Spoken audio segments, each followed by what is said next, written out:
What is going on, everybody? It is Beam here. I didn't come up with an intro, but this is going to be episode 2 of the Rewriting the Lowest Rated Subclasses on D&D Beyond series that I'm working on here. Again, I wanted to do something a bit different this time. The last episode, rather the first episode, I had pre-written the lowest rated. There was really no reason for it. It was just something that I was already working on with Aaron and Azriel, and I decided this time I wanted to go through a couple options and figure out what kind of looked best for rewriting purposes, what thought tickled me the most, and that's what we're gonna do now. We're gonna go through a couple and figure out what I want to do next.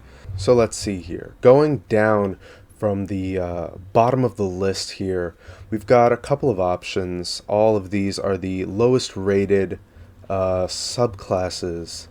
Psychopath Fighter immediately sticks out to me, by TetraGamer524 in 2018. I like the name, and it actually looks really fleshed out already. What the heck? What the heck? Being a psychopath requires a player to willingly let their character slip into the realm of madness in order to defeat creatures and foes. With each blow you do, you can lose your sanity. You can loose your sanity? Loosen. Maddening. When you choose this archetype at 3rd level, you gain 2 sanity points. When you spend sanity points, you lose 1 point from your wisdom score for each point used.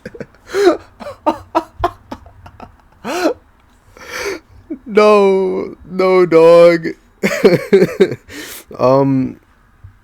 No, dog. Immediately, that's painful. That's harsh. Sanity's fading. Also at 3rd level, as a bonus action, you can spend 1 sanity point to gain advantage on your next attack roll.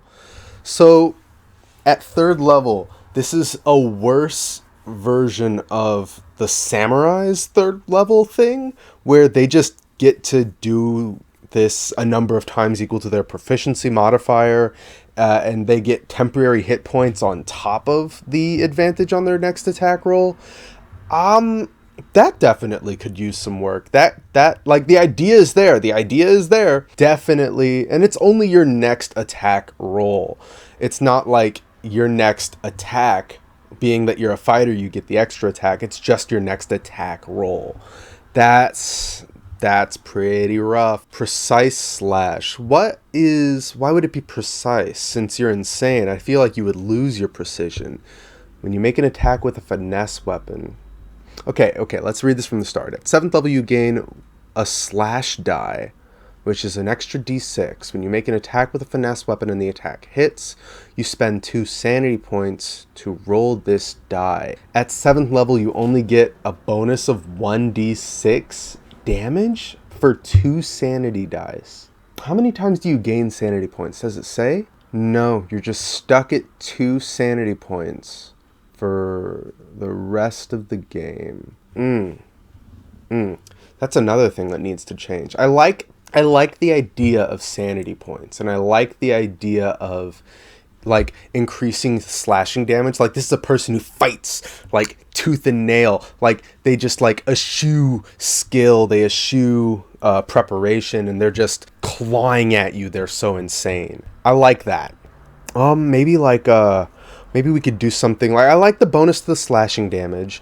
Maybe something like, maybe a bleed, or something like, instead of advantage, you get, like, additional damage earlier, and this would be something else. Let's carry on.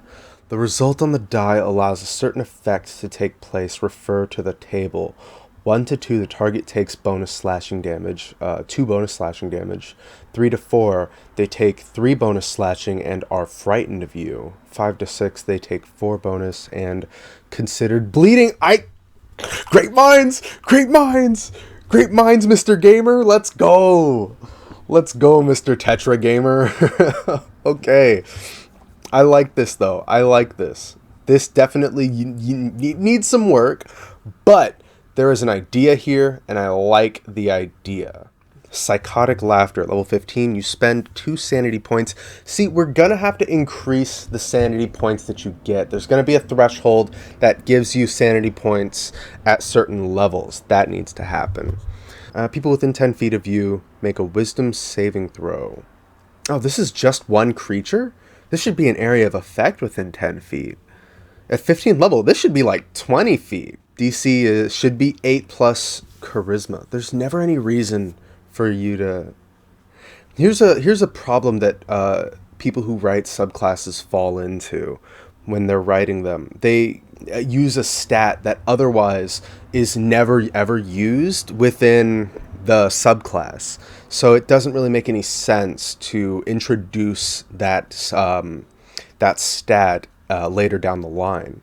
If it were a part of something early on, charisma would be fine. And I can see a way to like introduce it early on. That wouldn't be a bad idea. But yeah, it should be 8 plus your charisma plus your proficiency bonus. And we can work with that. On a failed save, the target becomes frightened of you. You can choose to spend an additional sanity point. Where? Where are you getting the additional sanity point? It doesn't say that we get any more sanity points. Yeah, we only have the 2.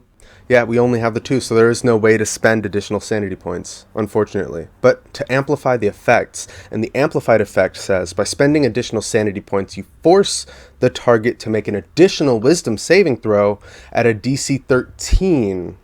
Then what was the point of making the DC, the spell DC earlier? It should probably fall under the same DC, but it should be like a different stat check. If the target fails, roll 1d100 and inflict a short-term madness on the target. What's the d100 for? Refer to the short-term madness table for the effects. Okay, that's not bad. That's really sick. I like that. I'll have to look at the sanity table. I'll have to look at the short-term madness table. In fact, I think I'll pull that up after I read Completely Mad. At 17th level, when your hit points are reduced to 0, you don't fall unconscious. Instead, you fall prone and reduce your current wisdom to 0 and add it to your hit points. That's dope. That's kind of sick. Taking a stat and making that your like hit points or like your temporary hit points, that's kind of interesting.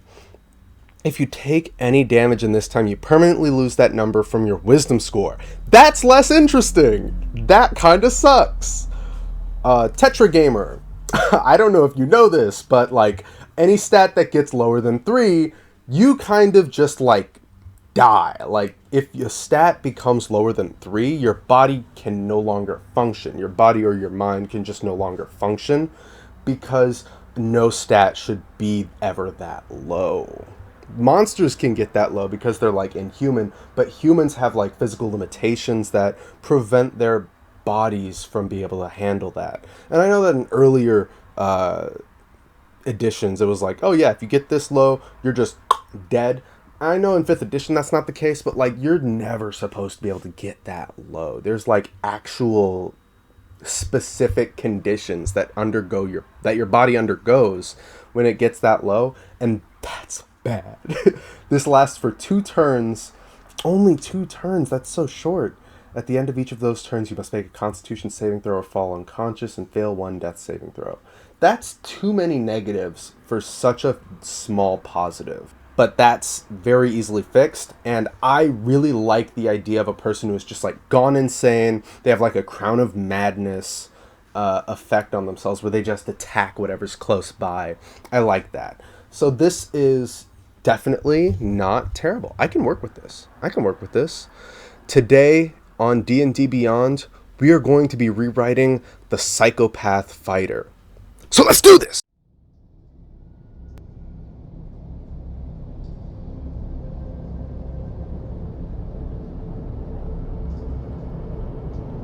What truly leads a man to relinquishing their control? What unfortunate fate could lead someone down the endless paths of insanity? In truth, it could be anything, really. War has cost soldiers and victims as much, a product of the hardships one faces throughout their lives. Slavery, torture, poverty, The mind is as much a prison than any cage, and oftentimes a far crueler fate than one. Still, it is not what leads a man to the blood wrath that is the concern, as much as it is what soothes these damned souls. In many a case, it's only their flailing against their fate that eases their burden. The shrieking that you hear in the night around the worst cesspools of town, cases of murder where bodies were found unrecognizable, drug-fueled sprees leaving their hosts no better than zombies. One thing is known for true. These people all made a choice at some point or another to accept this psychosis into their hearts. Don't you ever, for even a moment, think that a psychopath is any less dangerous than a wild beast or a devil. The demons in their hearts are scarier than any aberrations you've read about in wizard studies. Being a psychopath doesn't make these folk any less of a fighter. It requires a particular kind of person. Someone all too willing to let themselves slip into the realm of madness in order to overcome one's foes. With each blow you can feel your sanity loosening up as your hands go numb. That is what it means to become a psychopath. Alrighty, starting down with sanity's fading. When you choose this archetype at 3rd level, you gain 2 sanity points that represent your tenuous grasp on reality. When you spend sanity points, you suffer a -1 penalty to all wisdom-based insight checks, but you gain a bonus +1 to all charisma-based intimidation checks. You recover all missing sanity points after a short or long rest, and then you gain additional sanity points at 5th, 9th, 13th, and 17th level. Kind of backtracking a bit, as I said earlier, the biggest downside I had found, you never really gained more sanity points, and the downside of using sanity points was losing wisdom points, like just from the whole stat, and that's dangerous. So we wanted to try to change that up a bit. You lose a bit on the inside. You're kind of a Cloud Cuckoo lander, but you gain something in return. You gain the intimidation factor. You're a lot scarier because you're just insane. And I think that kind of balances it out a little bit. So you also gain the additional sanity points at 5th, 9th, 13th, and 17th, so you have a bit of a pool to work with. That's a total of 6th by 17th level, which we'll be using for our other 3rd level feature, Tooth and Nail, which makes it so that your madness has reduced you to beastly flailing in combat, which means as a bonus action, you can spend 1 of your sanity points to attack with either your teeth as a bite attack, your nails as a scratch attack, or your forehead, face, or head as a headbutt attack. You are proficient with all of them, and you may choose to use your strength or dexterity modifier for the bonus. You may note that this doesn't mean you have finesse, so you don't get to use a sneak attack if you were a rogue as well. Now, the bite and the scratch and the headbutt are all going to fall under the melee weapon attack category, has a reach of 5 feet, deals 1d6 of their 3 particular damage types, piercing, slashing, and bludgeoning, respectively. I wanted to give this kind of like a person who just tore off their straitjacket kind of idea. This is a person who has completely lost themselves, their mental faculties. They have devolved to just clawing at people, biting, scratching, slamming their head into something, and they don't really suffer any downsides from doing this. They completely lack any kind of like fundament or skill.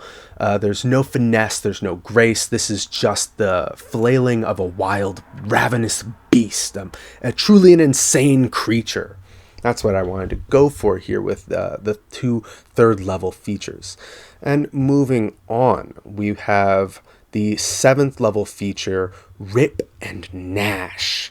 At 7th level, your physical condition is so unkempt that your teeth carry disease, your nails are jagged to a point, and your forehead is covered in thick, gnarled flesh. When you take a bite, scratch, or headbutt action, and actually I'm going to add that because this was before, I wrote this down before I added the headbutt attack. There we go. Alright. Rip and Gnash. When you make a bite, scratch, or headbutt attack using your sanity points, you also force creatures to make a Constitution saving throw against your Psychopath DC, which will be an 8 plus your Charisma modifier plus your Proficiency modifier. So building into the idea that this will be a Charisma using fighter, but not necessarily Charisma in the way that you would expect to use it for a Charisma-based character. And I wanted to introduce Charisma earlier on than it did in the previous one, where they introduced it at the 17th level feature, which should have been the 18th level feature, but all the way at the very end. Or no, I think they introduced it at the 15th level one. But either way, they introduced it pretty much at the end of the subclass, and you never want to introduce a DC or like a stat reliability on a character late in the game, because then that reliability becomes a liability. But yeah, on this Psychopath DC, it's going to use your Charisma, so you know early on, okay, this is going to be something that wants Charisma for these saving throws, so that's going to be what I use for this character class. They're going to be charismatic in the scary kind of sense. Kind of like, imagine Joker, or a different insane character or something. I couldn't think of one. Mikolash. Imagine Mikolash from Bloodborne. That's decent. That's not bad. But we have the Bite, which now does a disease called Feral Rot. And while diseased in this way, a creature must roll a d6 to figure out what they do on their turn. On a 1, they fall prone and end their turn. On a 2 or 3, they immediately attack the nearest creature. And if no creature is within melee range, they move their full speed to the nearest creature to either attack them or just finish their movement. 4 on a 5, you move your full speed away from the nearest creature to you, and on a 6, you move as normal, but you can only take 1 action or bonus action. I don't have it listed here, but as with most diseases, this is pretty much just curable with lesser restoration. I'll probably write that in later. We have Scratch, which on a failure causes the creature to start bleeding out. At the start of the creature's turn, they suffer 1d4 damage until the creature recovers their hit points or another creature uses a healer's kit on them. This damage cannot be reduced by resistances, but it doesn't work. It outright fails against undead and constructs. So basically it doesn't work against things that don't have circulation, don't have any kind of fluids in them at all that matter. And I think I added that little bit there because there's no real bleeding condition, so there's no way to say like you have to specify what this doesn't work on, because there's really no reason for like a shade to bleed out. You know what I mean? The ghosts can't bleed out.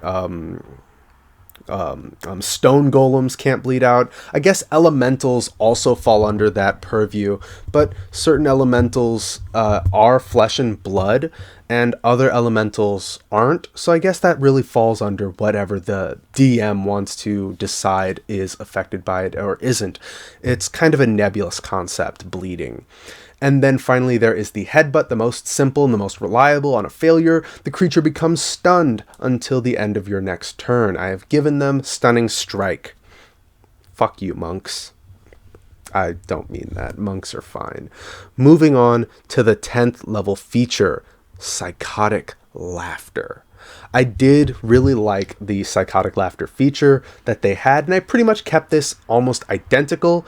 I'm going to read it verbatim. By 10th level, the sound of your voice is akin to a sickening miasma for the brain, and your laugh can shatter whatever logic or reason lingers within listeners' heads.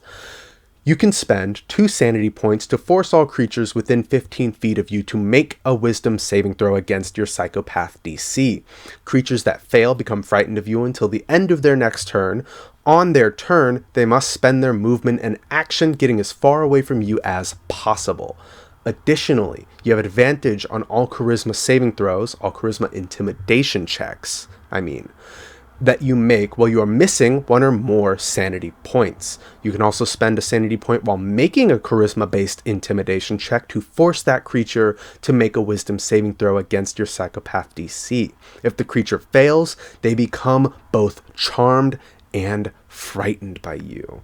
And I know that we all seen those moments in media where a person is just a generally intimidating specimen, just traps somebody and coerces them to doing what they want them to do, just on sheer aura alone, just sheer devious energy.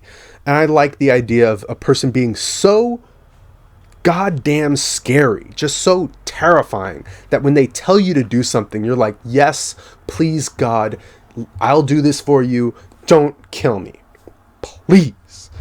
You can't fight back, you don't want to fight back, you just want to get this over with so you can get the hell out of Dodge. I like that as a feature for this psychopath fighter. Our 15th level feature, sadism. You derive a sick pleasure from inflicting pain with your limbs and become a little bit better at making it hurt even more. When you spend a sanity point to make a bonus action bite, scratch, or headbutt, the damage inflicted increases to 1d10. I considered changing this to 1d8, but I like 1d10s.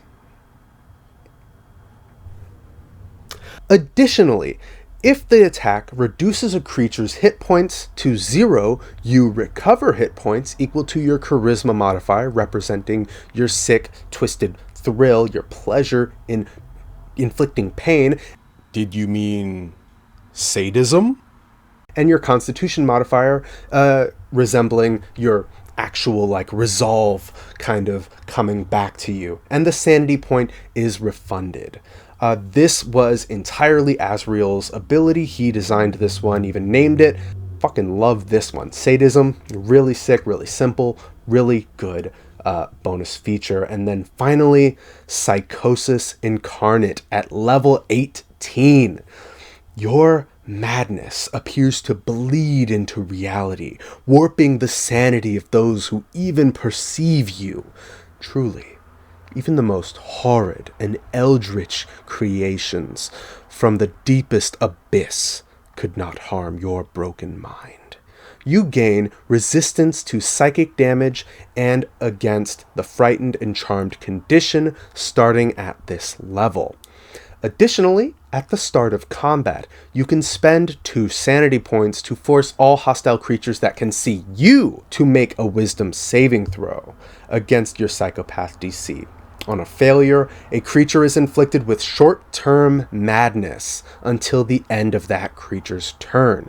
You have the DC roll 1d100 and refer to the madness table for all possible effects. And the madness table has some truly insane things on there, which is why I changed it from 1 minute in the original subclass to only being until the, I think I have it listed as the end of that creature's turn. Yes. There's one that just makes them go unconscious, which is cool. But a minute? That's kind of nuts. I don't know if you know this, but an unconscious creature very well might as well just be dead. You can coup de grace them, you just pummel them, they fail saving throws. It's nuts what you can do to an unconscious creature. But I really like what this subclass has come out to be, and I think I kind of kept the main idea, but really kind of buffed it up. The original by Tetragamer was kind of underpowered. It left something to be desired, but this, I feel like, has a good variety of features, both in and out of combat. Obviously, it's focusing more on combat because it's a very violent, very feral subclass, but it's a subclass that has a good amount of out-of-combat features as well.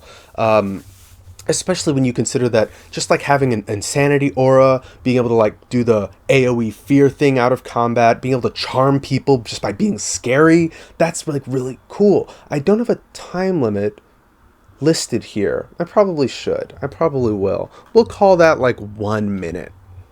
How does that sound? 1 minute? I think that sounds good. For 1 minute. I think that's good. 1 minute fear. Obviously, I played a lot into the bite, scratch, and headbutt, but I feel like that's going to be the main feature here. And then the psychosis is just like additional flavors that you get on top of the cake. Like it's a 3-layer cake. The bite, scratch, and the headbutt are the layers, and then psychotic laughter is the icing that's like in between the layers, the filling between the layers. You got like strawberries and things in there, and then the psychosis incarnate is the full on outer layer of the frosting that just completes the whole dessert. It's a very nice subclass that we've got here, and I don't like to toot my own horn. I do, actually. I really do. But I can see this being a not very useful subclass to take into larger scale magic campaigns. You don't want to fight Tiamat with this. But I can see it being like something you'd see in like maybe Waterdeep Dragon Heist, or like a Bloodborne setting, or even like a Cyberpunk or a Shadowrun, something like gritty and edgy, something dark. And I know Shadowrun and Cyberpunk are their own settings, but like you can make anything work in D&D, and you can make anything D&D based work in Shadowrun or Cyberpunk. I've done it before. It's one of those kind of subclasses that you would see more in like a city setting, or like maybe even like a mystery campaign. I could see you taking this into Strahd, really dive into the madness theme. Not a lot of good aligned characters I think would work with this subclass. I think it's a very evil subclass, but I'm sure somebody creative could make it work. And that will be the Rewritten Fighter Psychopath Archetype by Tetragamer. I'm going to, as I always do, drop a link in the description if you want to take a closer look at this, send it around, share it, and I will always leave this up so you can, this is to be used as its own resource. But thank you all for watching. Go ahead and like and subscribe.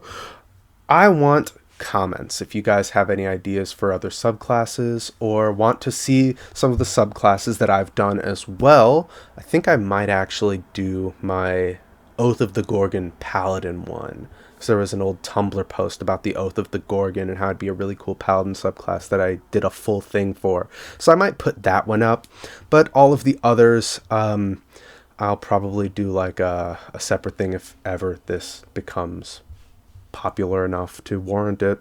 In the meantime, I hope you all have a wonderful night. Breathe easy.